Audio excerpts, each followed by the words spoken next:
How's it going, man? Good. You?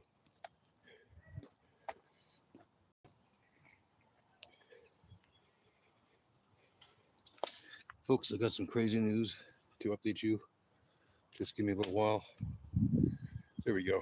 It is day 33 of the revolution in Iran. It is the 30th of January 2026. And here's the update live from where I am in Israel. We are seeing a lot of stuff happening overhead above the skies of the Gulf, circling around Iran. We are seeing a lot of diplomatic action continuing to happen, a lot of political action continuing to happen, a lot of political messaging with a lot of mixed messaging, as I explained to you yesterday during the live stream, that we're seeing all kinds of people in the cabinet of President Trump purposefully saying different things that may seem contradictory, as well as ambassadors of various nations, American ambassadors to various nations saying different things. We're seeing the ongoing game politically of what's happening between the leaders of Turkey, Qatar, Saudi Arabia, President Trump, and a bunch of other heads of state. The European Union has seen fit finally to put the IRGC on their list of proscribed terrorist organizations. Even France has done so. After many, many years of trying to influence them to get that done, it has finally happened. There's a lot of activity. Yes, people are somewhat losing hope because that's the playbook of the IRGC, to basically suppress the protesters until they give up.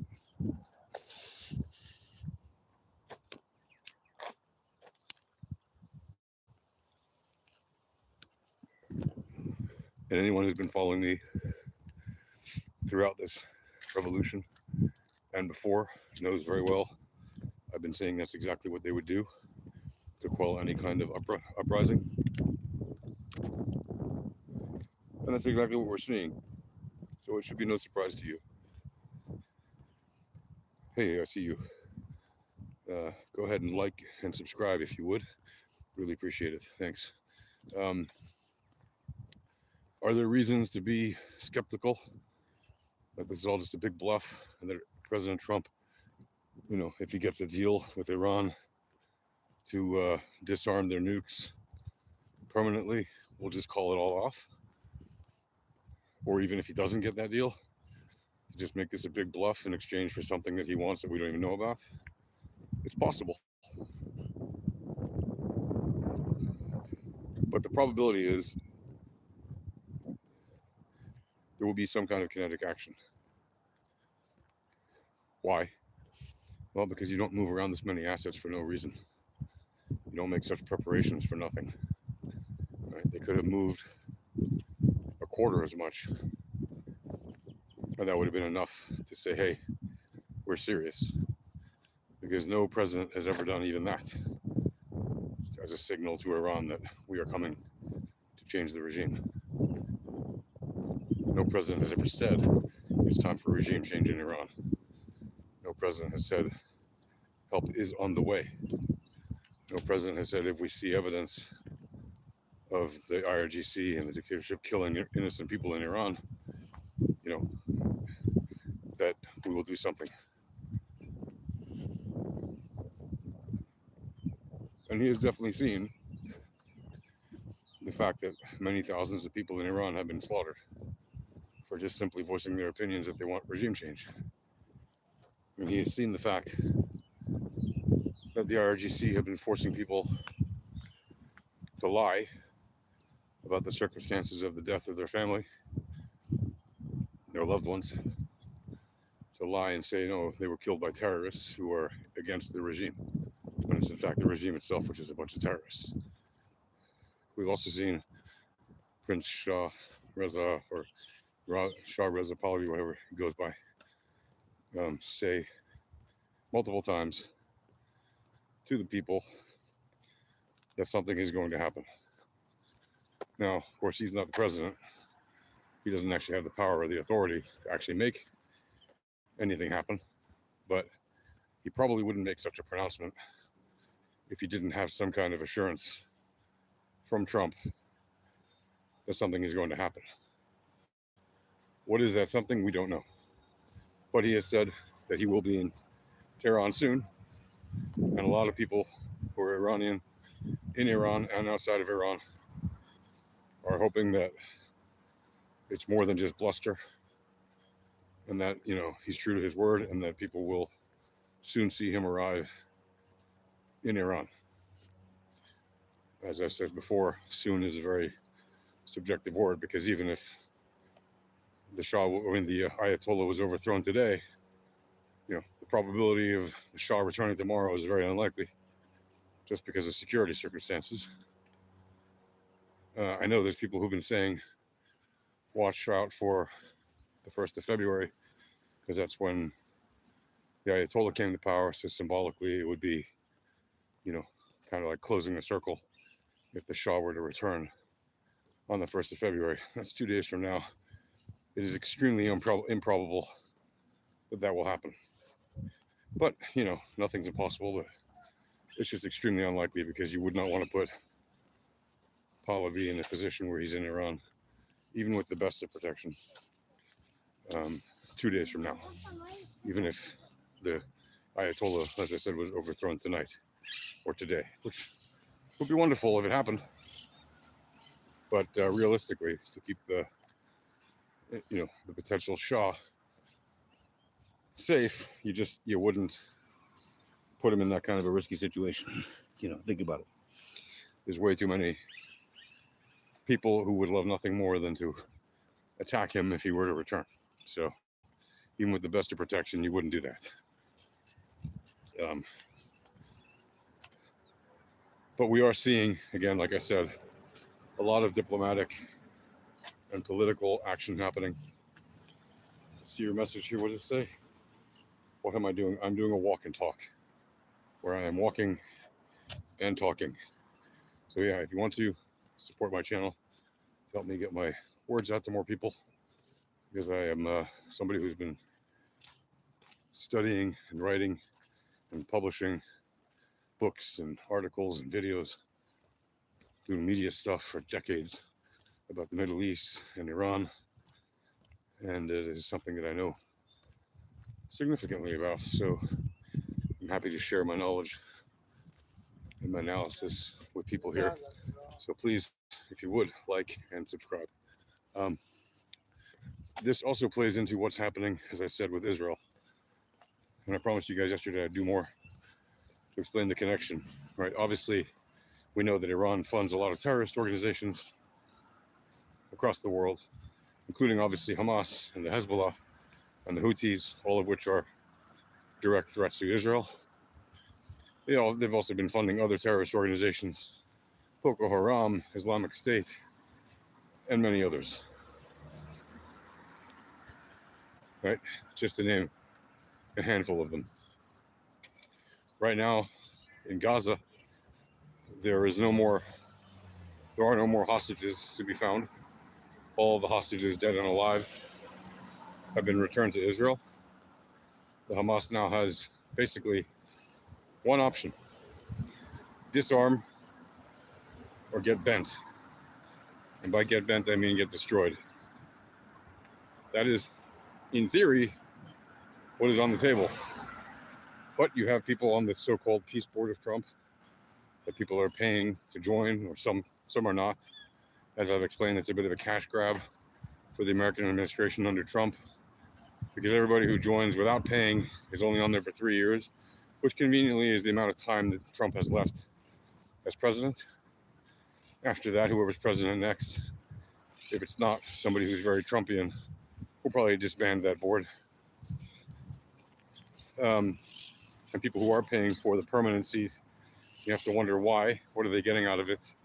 When they also know that if you're on there for 3 years, you're basically on it until the end of Trump's term. Well, the answer is people who are paying for the $1 billion thing are getting some kind of preferential treatment where their opinions will matter more, and or they will get more shares of whatever deals are cut on that board. And if you don't think that the deals are going to be cut on that board, you're kidding yourself. He's all about the deals and stuff. But anyway, we see this 20-point plan right now of Trump. The Trump 20-point plan, as it's called. We see it basically being exploited by the nefarious actors of the International Stability Force that's currently operating a command center, really like an observation post in Kiryat Gat, Israel, where they're effectively monitoring what's happening in Gaza. And the IDF, which has released a plan of its own, saying this is how we're going to disarm the Hamas, has said that the International Stability Force, or Stabilization Force, will not operate significantly inside of Gaza in areas that are not under control of Israel. Meaning their primary operations, if at all, in Gaza will be only in areas that Israel actually controls. This is important because it means that the Stability Force, or the Stabilization Force, is really, as it was always going to be from the beginning, just a symbolic thing that doesn't actually do anything significantly. And frankly, that's good, because we don't want them to, from our point of view in Israel, since international forces tend not to really do anything to solve problems kinetically. Right? We have a group that does exist in the Sinai. They don't really do anything. They monitor the situation, but they really don't do anything. And we have previous experience with other groups in Sinai, international forces in Sinai, that at the first sign of trouble, they literally just packed up and left. And UNIFIL in Lebanon and the United Nations group, the Force of Observers on the border between Syria and Israel, also doesn't really do anything. They just take photos and document what they see, and they don't do anything to stop any actual terrorists from attacking Israel ever. So those kind of forces in Israel, at least, are generally considered to be a total joke, because historically that's what they've been. They haven't done actually anything. Right? We call them, anybody who's part of the UN is really just part of the United Nothings, right? Or the uninterested, as some people like to call it. And hold on, guys. Give me about a minute. I'll be right back with you.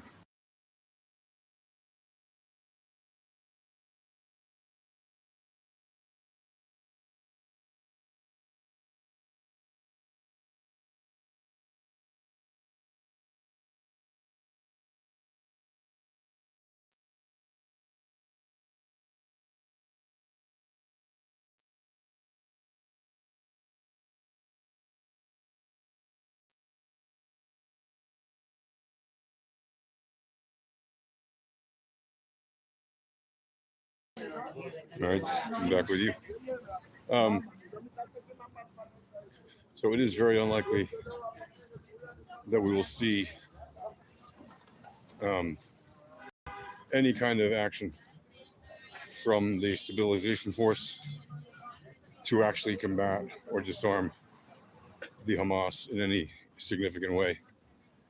Sure, it would be nice if they would, and it would be nice if they could police Gaza in a safe and effective manner. But when you consider that Turkey and Qatar keep pressing to be involved in that, which is ridiculous, the reality is they will probably not be allowed to do that.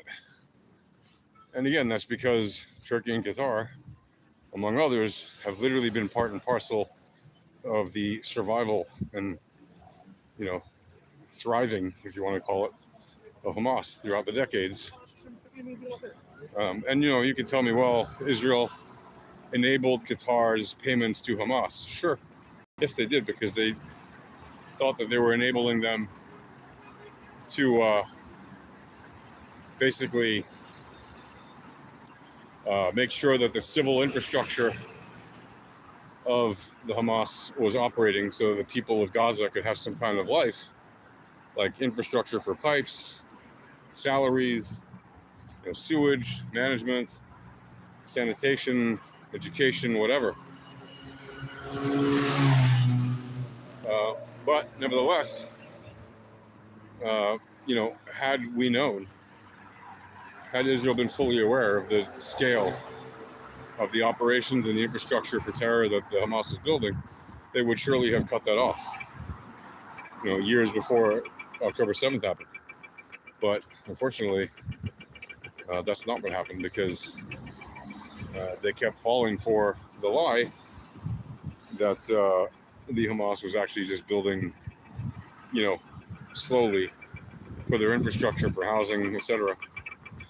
And of course, we knew that they were skimming a lot off the top for the corruption and for, basically to pay off the political leaders as well as the people on their payroll, the armed, especially the armed gunmen, the actual terrorists.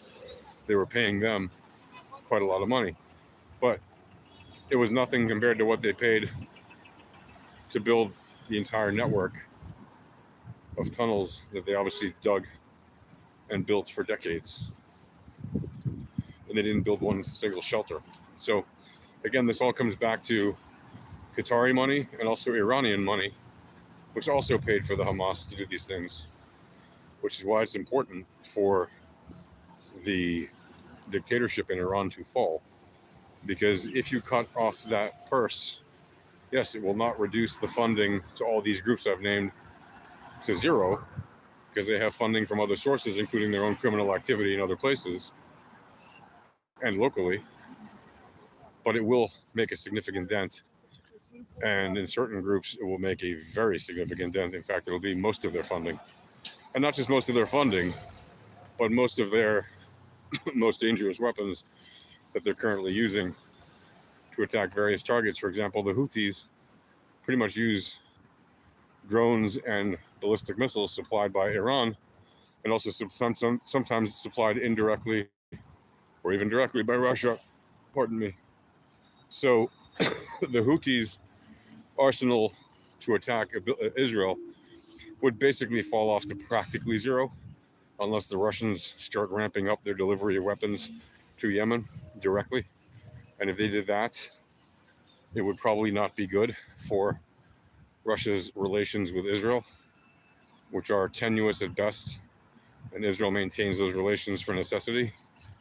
But if we see that Russia is just literally arming our enemy constantly all the time after the dictatorship in Iran falls, there would probably be some consequences to that which Russia would not like, which are both economic and political, as well as, to some degree, militarily.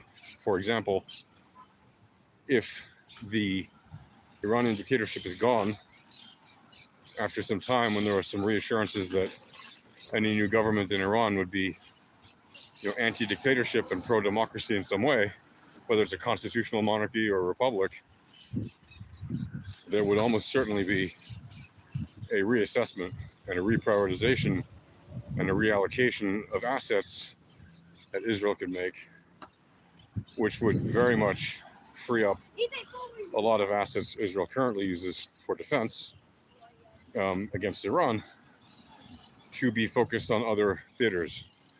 Yes, some of them would still be local, but some of them could be more distant, and possibly Israel could, at that point, if Russia starts supplying the Houthis directly, Israel could certainly, let's just say, help Ukraine with a lot of technological assets that they need, more than they're currently doing, right? Because right now Israel really isn't giving Ukraine any material supplies, although we have given them, a very small amount of things, but also we've given them some intelligence and other things that are useful to them. But again, with the reprioritization and the reallocation of assets, Israel could expand that pretty significantly without harming Israel's defense. So those are some things worth considering in terms of what is likely to happen next. what's likely to happen next is we are still likely to see a non-zero probability of some form of kinetic action. I'm still sticking to days, not weeks. Right, from when I said it about a week and a half ago or a week ago, I'm still saying it'll be days, not weeks, for any kind of kinetic action to happen. Because if nothing happens in, within the next couple of weeks, and certainly by the time February ends, if this drags out through all of February and we see the revolution fading out, it might very well be done. It may be that nothing will happen.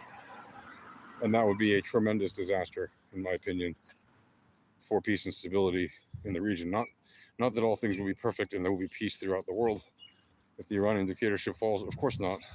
But like I said, it will make a significant difference in the security structure. And yes, there will be a power vacuum.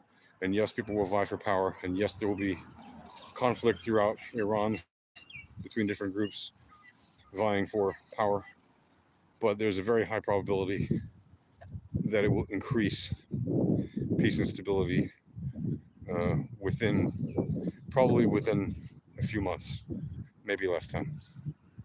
Anyway, that's going to do it for now. I'll catch you guys later. Until the next one, and I might even do another one today, if not tomorrow at some point. Depends how things go. Of course, if anything breaking happens that I need to report on here for you guys, I will certainly do that. So again, like and subscribe, and I'll see you in the next one. Peace. Shalom.